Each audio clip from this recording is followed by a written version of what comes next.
কেন্দ্রীয় কমিটির কর্মসূচি হিসেবে বিএনপির চেয়ারপারসন সাবেক প্রধানমন্ত্রী দেশনেত্রী বেগম খালেদা জিয়ার সুস্থতা কামনায় দোয়া মাহফিল ভোলাহাট উপজেলা বিএনপির আয়োজনে 28 নভেম্বর শুক্রবার বিকেল 4টায় তাদের নিজস্ব কার্যালয়ে এই মাহফিল অনুষ্ঠিত হয়।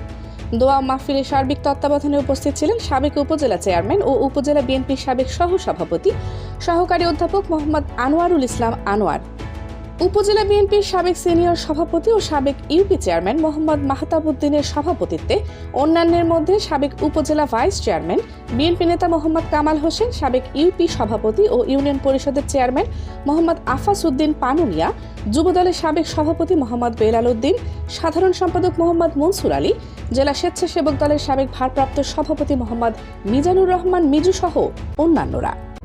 দেশ দর্পণ নিউজ, দেশের সাধারণ জনগণের সংবাদ মাধ্যম। আপনার সংবাদ এবং বিজ্ঞাপন প্রচারের জন্য যোগাযোগ করুন স্ক্রিনে দেখানো হোয়াটসঅ্যাপ নম্বরে।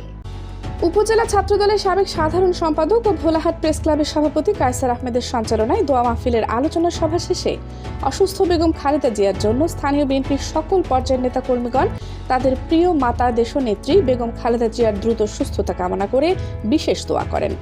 দোয়া মাহফিলে বিশেষ দোয়া পরিচালনা করেন উপজেলার গোয়ালবাড়ি ইউনিয়নের রাধানগর কলোনি জামে মসজিদের পেশ ইমাম মাওলানা মোহাম্মদ আব্দুস সালাম।